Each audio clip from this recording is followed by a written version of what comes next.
नमस्कार दर्शकों, स्वागत है आप सभी का राष्ट्र प्रथम में। मैं हूं आपके साथ मानसी जैन। आइए देखते हैं इस वक्त की फटाफट खबरें।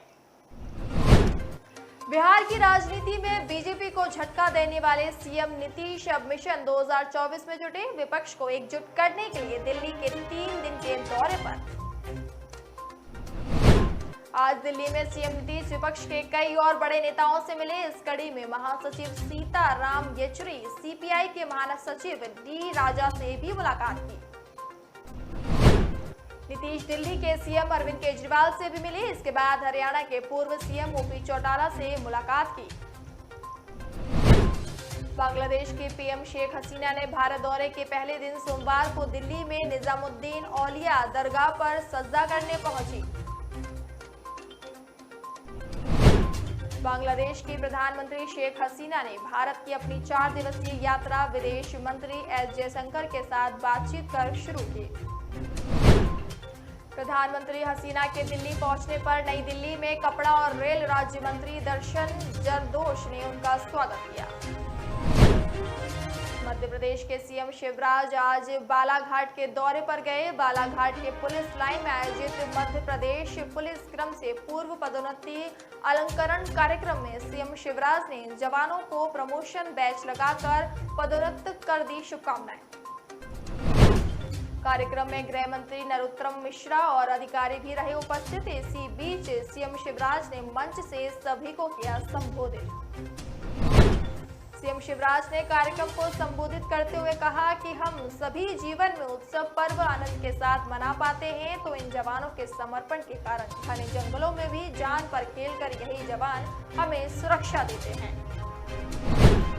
सीएम शिवराज ने कहा, मैं पहला श्रेय अपनी पुलिस परिवार की बहनों को देना चाहूंगा। बाकी लोग सारे उत्सव त्योहार अपने परिवार के साथ मनाते हैं। इन बहनों के हौसले के कारण ही हमारे जवान घंघोर जंगलों में रहकर भी जनता की सुरक्षा की चिंता करते हैं। पंजाब कैबिनेट ने शिक्षक दिवस के मौके पर प्रदेश के शिक्षकों को एक बड़ा तोहफा दिया। पंजाब सरकार ने राज्य भर में 8,736 शिक्षकों की सेवाओं को नियमित करने की घोषणा की। मुख्यमंत्री भगवंत की कैबिनेट ने शिक्षक दिवस के दिन पंजाब मंत्रिमंडल ने एडहॉक संविदा और अस्थायी शिक्षकों की सेवाओं को नियमित करने की नीति को मंजूरी दी। पंजाब सरकार के फैसले से राज्य सरकार के 9,000 से अधिक कर्मचारी होंगे लाभान्वित। फैसले को लेकर सीएम मान ने ट्वीट कर लिखा, चुनाव से पहले अरविंद केजरीवाल ने जो गारंटी पंजाब के शिक्षकों को दी थी, वो गारंटी आज हमारी सरकार ने पूरी की। आज 67,036 शिक्षकों को शिक्षक दिवस के अवसर पर पक्का किया गया।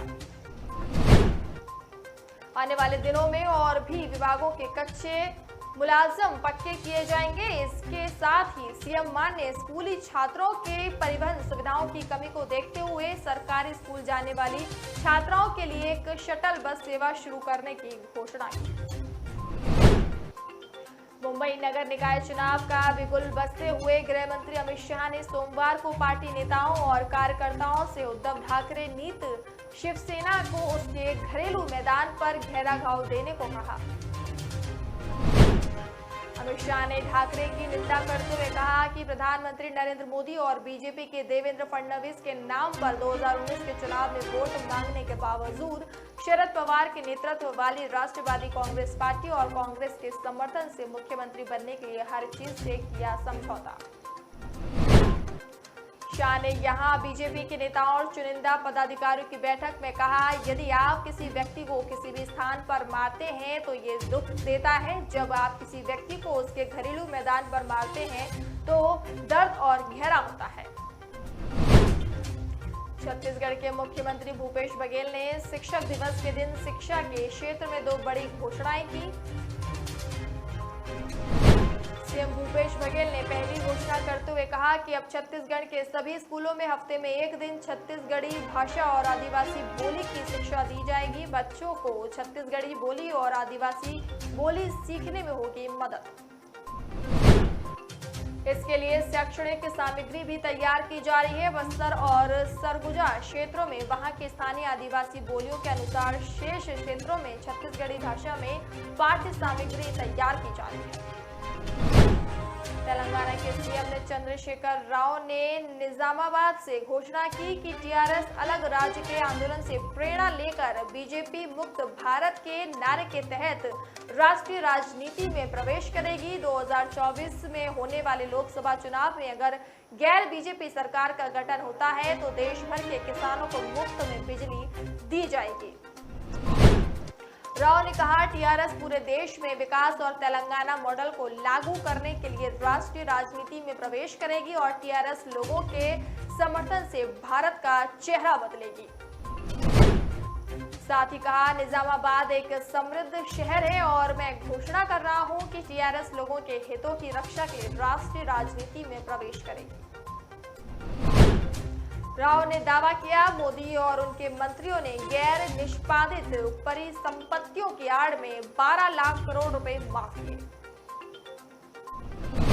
तेलंगाना बीजेपी के अध्यक्ष बंदी संजय ने केसीआर सरकार को सुप्रीम कोर्ट के आदेश के बहाने हैदराबाद के टैंक में गणेश निमज्जन में बाधा उत्पन्न करने के खिलाफ चेतावनी दी।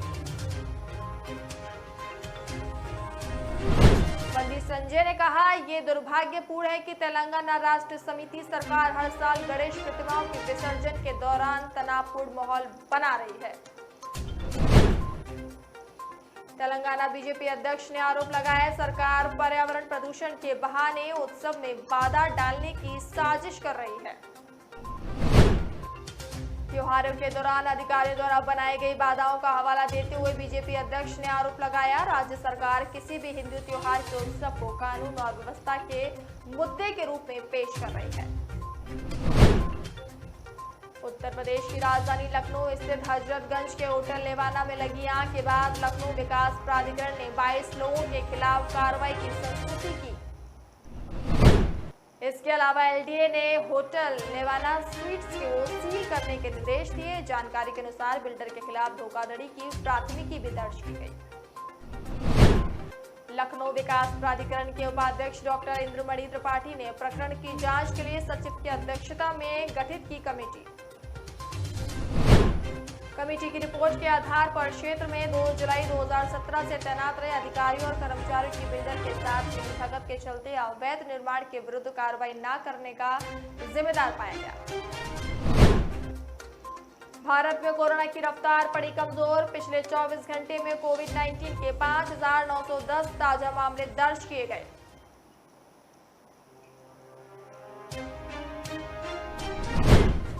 इस अवधि के दौरान नए मामलों से ज्यादा संक्रमण से ठीक होने वालों की संख्या रही। इसी के साथ पिछले 24 घंटे में देश में 7,034 मरीजों ने कोरोना को दी मात। स्वास्थ्य मंत्रालय के आंकड़ों के मुताबिक देश में कोविड-19 के सक्रिय मामलों की संख्या अब 60,000 से कम हो गई। कर्नाटक में भारी बारिश से लोगों के लिए बड़ी मुसीबतें। बारिश ने बेंगलुरु को किया पानी पानी। बेंगलुरु के लोग हुए बेहाल। सिलिकॉन सिटी में आया सैलाब। बेंगलुरु में देखते ही देखते सब कुछ डूबा। भारी बारिश के कारण बेंगलुरु की बेलंदाधुर झील लबालब भरी झील का पानी ओवरफ्लो हुआ। देश के कई राज्यों में भारी बारिश से बाढ़ जैसे हुए हालात। दक्षिणी और पूर्वोत्तर राज्यों में लगातार हो रही बरसात के कारण जनजीवन हुआ अस्त व्यस्त। मौसम विभाग के मुताबिक देश भर में 3 चक्रवाती सिस्टम एक्टिव और समुद्र तल पर मानसून की ट्रफ अपनी समान स्थिति से उत्तर की तरफ बढ़ रही है। इसके प्रभाव के कारण ही दक्षिण और पूर्वोत्तर राज्यों में आज भी झमाझम बारिश होने का अनुमान। दूसरी तरफ झारखंड, बिहार और पश्चिम बंगाल के कुछ हिस्सों में हुई भी बारिश की संभावना जताई गई।